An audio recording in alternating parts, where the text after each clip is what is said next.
Do amor por Deus. Drops are falling on my head, they keep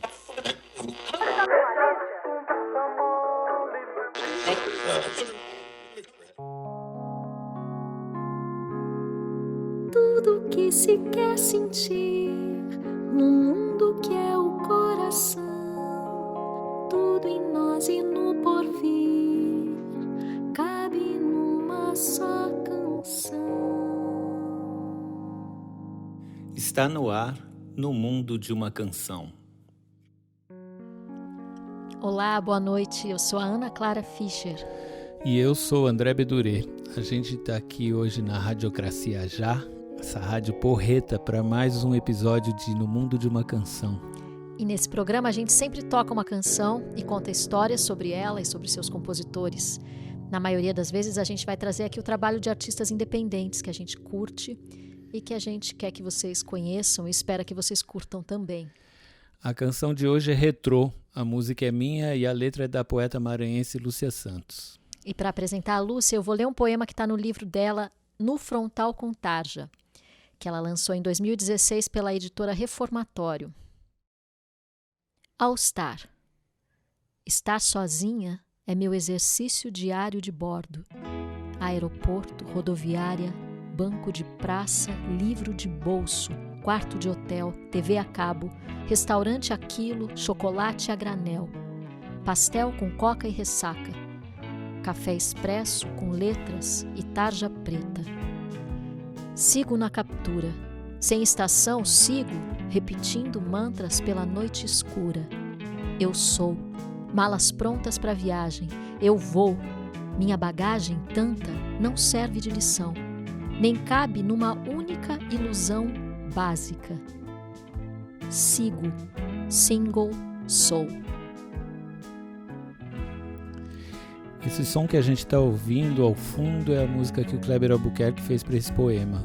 A Lúcia tem vários poemas musicados, além desse que o Kleber fez e o Retrô que eu fiz, ela tem também parcerias com o Zé Cabaleiro, com a Clarice Grova, com a Cana Nogueira e mais uma galera. Bom, se ela tem tantas parcerias musicais, deve ser porque os poemas têm algo muito musicável, né? Algo que atrai os compositores, que dá vontade de musicar. O que você acha que é esse elemento? Eu acho que são vários elementos. Um deles é que os poemas dela são curtos, não são aqueles poemas de 3, 4 páginas, sabe? Gigantescos. Sim, que o Renato Russo adoraria, por exemplo. Seria bom para ele, mas para a maioria das pessoas eu acho que não. Outra coisa que eu acho legal na Lúcia é a ironia. Ela tem uma ironia fina, inteligente, sensível e como dizer assim, pontiaguda, né? Certeira. Outra coisa que é legal nos poemas dela é que ela tem uma linguagem contemporânea, não tem muito rococó, é uma linguagem direta.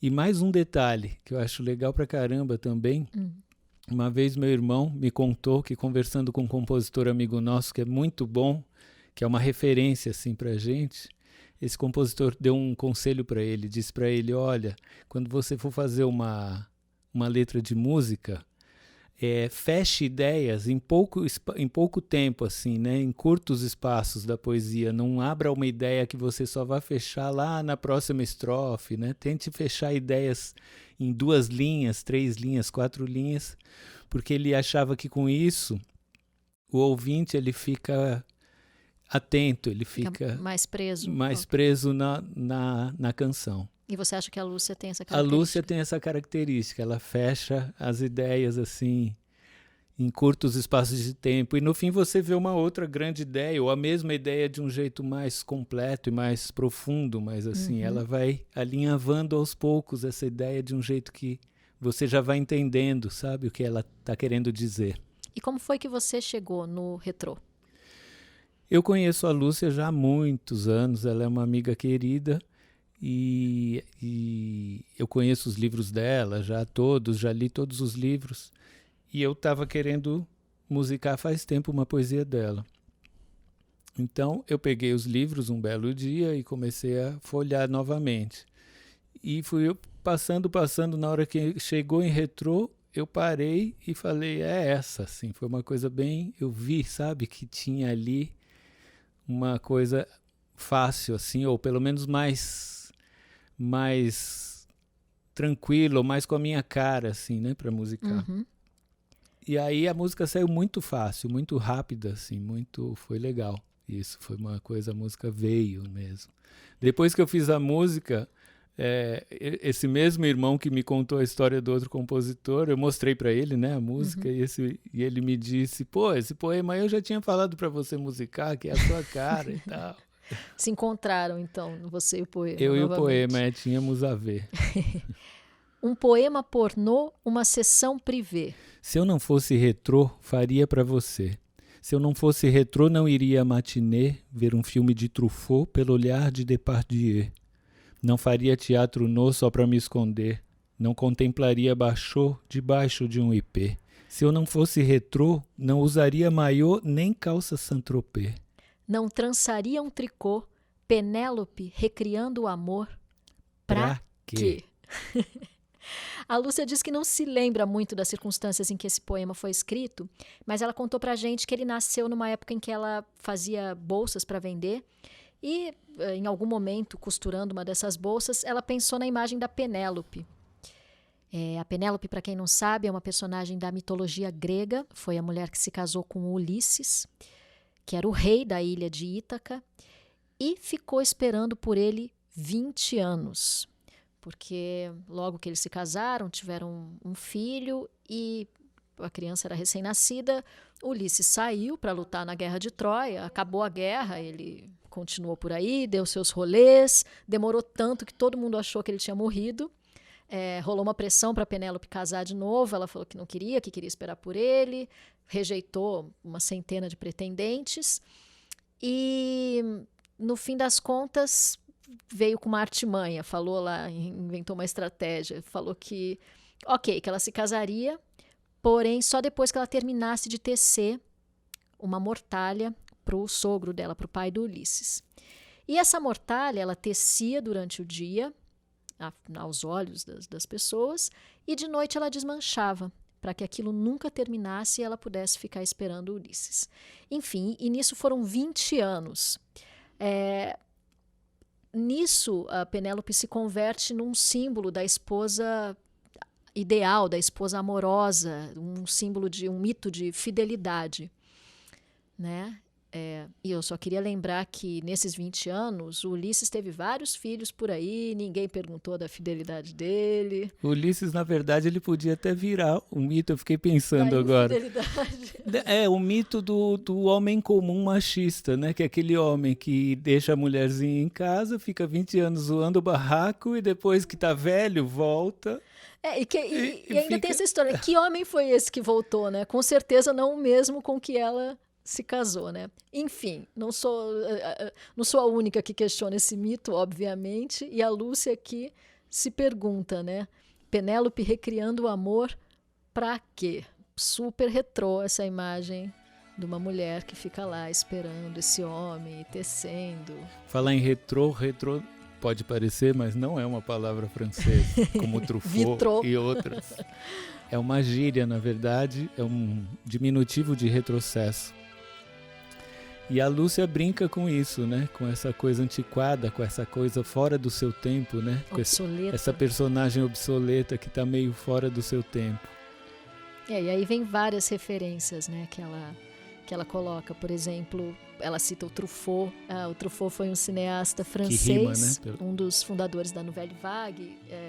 Produziu filmes lindíssimos, né? Nos anos 50. Dos anos 50 até o começo ali dos anos 80. Ela cita também o Gérard Depardieu, que é um ator francês, cita o Bachot, que aliás é uma referência, é uma citação recorrente nos poemas dela, né? É uma referência importante para ela. O Bachot foi um poeta japonês do século XVII que ficou conhecido como um grande mestre do haikai. Embora não tenha sido ele a inventar o haikai, ele ficou com essa fama, né? Ele é associado ao haikai. O haikai é um tipo de poema, é um poema sucinto, um poema de 3 linhas, com uma estrutura interna rígida. É bem legal, né? A estrutura do haikai é a seguinte: a primeira linha tem 5 sílabas.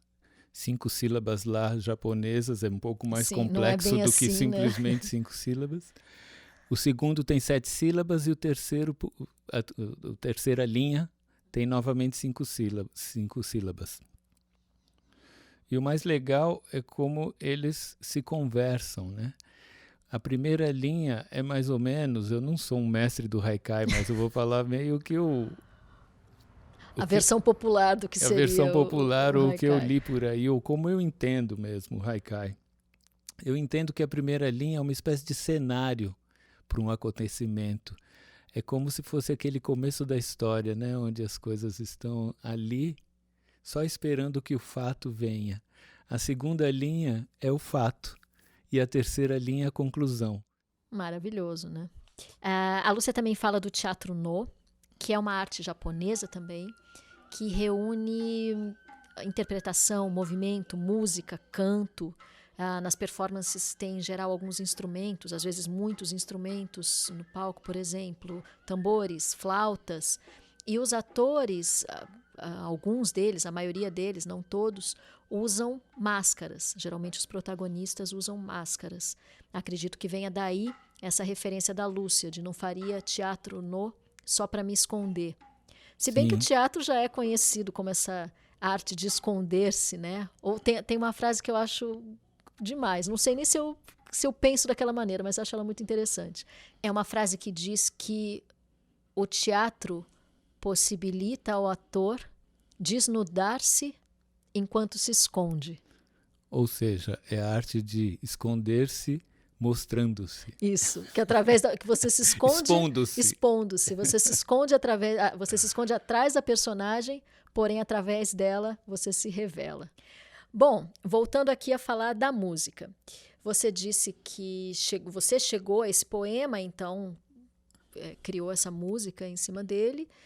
E você tem outros parceiros e tem outras canções que você fez sozinho. Queria que você contasse aqui como que é o seu processo de composição. Se é um processo que se repete em geral da mesma maneira ou se existem formas diferentes dependendo do parceiro ou dependendo da canção. Como que é isso? Eu acho que depende um pouco do estímulo, a forma de se compor. Acho que não só para mim, mas em geral, assim, deve ser por aí. Eu, por exemplo, prefiro essa forma, que é de escolher um poema ou pedir uma letra já pronta para um amigo, né? Faça uma letra aí para mim. Mas eu também já fiz melodias para dar para alguém colocar letra, ou mesmo eu fiz sozinho letra e música juntos. Nesse caso é engraçado, um vai temperando o outro, assim. Eu não fiz primeiro uma ou outra, saiu meio junto. E logo, logo, Retrô e outras várias canções da Lavra do Bedurê vão estar disponíveis no seu primeiro CD solo autoral. Agora vocês vão ouvir o nosso registro de Retrô, numa gravação que a gente fez especialmente para esse programa, com Bedurê e sua banda de um homem só, gravando todos os instrumentos aqui na nossa casa-estúdio para lá de Teherã, e nós dois cantando.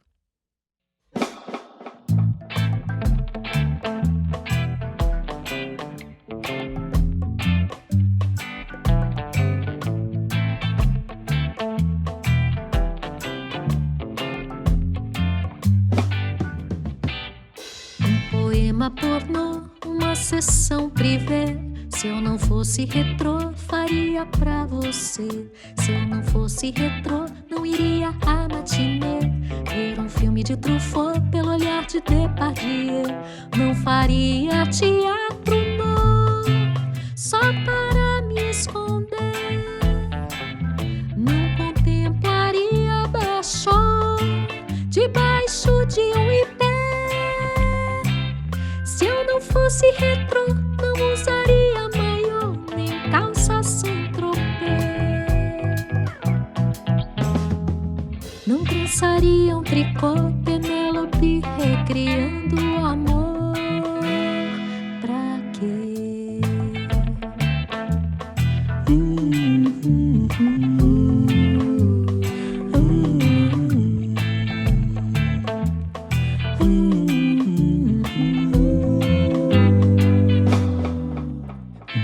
Cinema pornô, uma sessão privê. Se eu não fosse retrô, faria pra você. Se eu não fosse retrô, não iria à matinê. Ver um filme de Truffaut pelo olhar de Depardieu. Não faria teatro, não, só para me esconder. Não contemplaria baixo, debaixo de um ipê. Se eu não fosse retrô, não usaria maiô nem calça Saint-Tropez. Não trançaria um tricô Penélope recriando o amor. Pra quê?